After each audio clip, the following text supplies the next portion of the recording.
ये 9216 Android car studio है और इसमें जब वीडियो प्ले कर रहा हूँ, वीडियो पर ओके कर रहा हूँ तो देन वार्निंग आ रहा है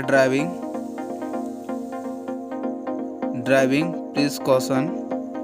तो इसको फिक्स करने के लिए स्टेटस बार को नीचे की तरफ ड्रैग करना है, देन कार सेटिंग पर ओके करना है, देन यहाँ पर अदर सेटिंग पर ओके करना है, देन ये हैंड ब्रेक वाला ऑप्शन यहाँ पर हैंड ऑन है, इसको यहाँ पर ये ग्रीन टिक है अनटिक कर देना है। देन ये प्रॉब्लम सॉल्व हो गई है।